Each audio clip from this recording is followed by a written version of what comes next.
Welcome everyone. Today's story isn't just about a company, it's about an idea. An idea born from frustration, rejection, and failure. It's about two ordinary people who weren't tech geniuses, billionaires, or famous when they started. They were simply driven by a small question: why isn't watching movies easier? Why do people still suffer through renting entertainment? That simple question sparked a quiet revolution. This revolution toppled Blockbuster, one of the biggest movie rental companies in the world, and from its ashes, a new empire emerged: Netflix. In this story, we will explore everything: how it all began with a $40 late fee, how people ridiculed the idea, how its founders faced rejection and insults, and how they nearly went bankrupt. We'll see how they offered their company to Blockbuster and were humiliated, only to come back with a silent plan that ultimately destroyed the giant. We'll look at how they became one of the most influential companies on Earth, fundamentally changing the way the world watches movies. This isn't just a business story. It's a tale of revenge without violence, obsession without fame, building quietly while doubters laughed, turning rejection into motivation, and outsmarting those who once mocked them. If anyone has ever been told their idea was stupid or that they couldn't do it, stay with me, because this story proves you don't need to be loud to win. You only need consistency, patience, and a quiet obsession. This isn't just motivation, it's also a way to improve your English. You'll hear real business vocabulary, understand big ideas like rejection, obsession, growth, innovation, and mindset, all in clear, easy English. Every sentence is designed to help you listen better, learn sentence structures, build confidence, and remember English naturally, especially because it's told like a movie, keeping you engaged and helping your brain retain what you learn. So, if you're learning English, this story will help you grow fast without feeling like studying. Let's begin the full journey. Part 1 is about the 40th mistake that sparked a revolution. In 1997, Reed Hastings returned a rented movie to Blockbuster, the most powerful video rental company in America. But he was late, and Blockbuster charged him $40 in late fees. Reed was not poor. He had money, he was a software engineer, educated. But that fee made him angry in a way no one expected. He wondered, why am I paying a fine for entertainment? This isn't fair. He didn't forget the movie or act irresponsibly, he was just busy. But Blockbuster didn't care. That $40 late fee planted a seed of frustration, curiosity, and a quiet voice that whispered, there has to be a better way. At that time, Blockbuster was a giant with over 9,000 stores worldwide. People queued up to rent VHS tapes and DVDs, but their system was outdated, frustrating, and unfair. You had to physically go to the store, pick a DVD, remember to return it on time, and if you forgot, you paid a fee, sometimes more than the movie's price. Reed thought, what if people didn't have to go to the store? What if they could choose movies from home? What if there were no late fees? Pause here. This is crucial. Millions felt the same frustration, but most just complained and moved on. Reed did something different. He turned frustration into fuel. He had a friend and partner named Mark Randolph. No billionaire, no rich family background, just a dreamer passionate about ideas, storytelling, and entrepreneurship. One day, Reed went to Mark's office and said, what if we create a service that lets people rent movies by mail? Mark was confused. Mail? Like people order a movie and we ship it? Reed nodded, yes, and no late fees, and they can keep it as long as they want. That simple idea, in a small office with no investors, no team, no technology, marked the birth of Netflix. They had no plan, no product, just a vision to make renting movies fair, simple, and modern. Before launching, they tested the idea with a music CD, just a CD in an envelope, an address, and dropping it in the mailbox. A few days later, it arrived perfectly. That one success proved it was possible. They built a basic website with a few movies listed, simple design, no ads, no streaming, just two men, a handful of employees, and their dream. They named it Netflix, a blend of internet and flicks, slang for movies. Initially, people didn't trust it. Why rent from a website? They already had Blockbuster. But Netflix knew something Blockbuster didn't. The future wasn't about punishment, it was about freedom. In 1999, Netflix introduced a monthly subscription plan. Pay a small fee, rent unlimited movies, keep them as long as they wanted, and return when done. No late fees. It was revolutionary. No other company in the industry was doing this. Slowly, the world began to notice. Meanwhile, Blockbuster dismissed Netflix as a joke, making billions from late fees. But Netflix grew, quietly, steadily, customer by customer, loved for its simplicity and modern approach. This quiet storm was about to become a tsunami. By 2000, Netflix had a loyal base mailing DVDs daily, appreciated for no late fees and the freedom of choosing from home. Behind the scenes, though, they were bleeding money, spending on warehouses, shipping, employees, servers, losing millions. Reed believed they were onto something big but knew they had no safety net if they failed. One day he proposed to Mark, "Let's sell Netflix." Mark was surprised. "To whom?" Reed replied. "To Blockbuster."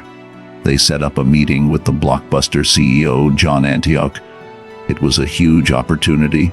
Blockbuster was worth billions, with stores worldwide earning from rentals, snacks, late fees. Netflix was just a startup with losses. Reed thought if Blockbuster understood their vision, they could join forces. Netflix as their online arm, handling the internet rentals, while Blockbuster kept their stores. They offered $50 million. The response, slaughter. The executives mocked them, seeing Netflix as insignificant, a joke. Humiliated, Reed and Mark left the meeting fired up. They decided then, well, destroy them. They doubled down, improving their website, making smarter algorithms, reducing delivery times, hiring better talent, learning what customers loved, and one customer at a time, Netflix started to rise. Blockbuster ignored this quiet threat. A key innovation was Netflix's recommendation algorithms. The site would learn what you rented, understand your tastes, and suggest movies you might like. This made the experience personal, engaging, and addictive. By 2003, Netflix surpassed 1 million subscribers, and the shift was clear. No more trips to the store, no late fees, no lines. Blockbuster noticed, but still believed Netflix was temporary. They launched a copycat, Blockbuster Online, but it was too late. Netflix had years of data, customer loyalty, and a better system. They had no ego, only a vision. By 2005, Netflix had millions, offering low prices and full control over the online space. Blockbuster's revenues shrank, and they kept trying to compete, cutting prices, mailing DVDs, removing late fees. But it was all too late. People loved Netflix's respectful, human approach to entertainment. Inside Netflix, Reed Hastings fostered a culture of freedom and responsibility. No micromanagement, unlimited vacations, high expectations. This created a fast, innovative team. While Blockbuster was mired in rules and old systems, Netflix became a haven for rebels and creators. By 2006, Netflix was winning the DVD battle, but Reed saw the next big shift: streaming. He believed that one day, people would want instant access, no mail, no envelopes, just click and watch. In 2006, streaming was new, internet speeds were slow, and studios hesitated. But Reed invested millions, negotiated rights, and in 2007 launched Netflix's streaming service. Some loved the freedom, others doubted it. Netflix knew the future would start small. Over time, faster internet, laptops, and consumer preferences would favor instant streaming. Meanwhile, Blockbuster was still clinging to their stores, dismissing streaming as a fad. While Netflix advanced, Blockbuster's response was weak. Belated attempts at streaming, but their brand was damaged. Netflix improved streaming quality, better delivery networks, smarter recommendations, a simple interface, making it easier for users. They expanded globally, adding subtitles, local content, and cultural adaptations, growing into over 190 countries by 2021. They understood that great stories could come from anywhere, investing in Korean dramas, Spanish thrillers, Indian originals, African documentaries, Turkish series. Their global strategy attracted millions of subscribers, over 200 million by 2021, making Netflix the biggest entertainment network worldwide. Their model was based on loyalty: create excellent content, keep subscribers paying monthly, and avoid reliance on box office hits or ads. Internally, Netflix built a culture of trust, no rigid rules, high standards, allowing talent to thrive. This culture kept them ahead of competitors like Amazon Prime, Disney+, HBO Max, Apple TV+, and others, who entered the streaming war with deep pockets and big ambitions. Netflix continued pushing boundaries. Interactive shows like Black Mirror, Bandersnatch, where viewers control the story, blending entertainment with gaming. Behind the scenes, they built proprietary technology, AI for personalized recommendations, optimized streaming, dynamic thumbnails, making the experience seamless. During COVID-19, as theaters closed, Netflix became a lifeline, surging in popularity with hits like The Queen's Gambit, The Crown, Tiger King. They thrived because they had prepared for a digital-first future. But success also meant new challenges: rising competition, political and cultural controversies, backlash over content, and shifting viewer habits. Content that offends some groups, special episodes by comedians like Dave Chappelle, account sharing issues. These all created pressure. They also ventured into mobile-first content, lower-priced plans, and even games, signaling their desire to evolve further. By 2022-2023, Netflix faced its first subscriber losses, shocking the industry. Competition was fierce, and some viewers cut back or switched to cheaper platforms. The media called it the fall of Netflix. Yet, Netflix responded by investing in better content, new pricing tiers, ad-supported options, and global content creation, diversifying and reinvigorating their platform. Their stock recovered, and they proved resilience.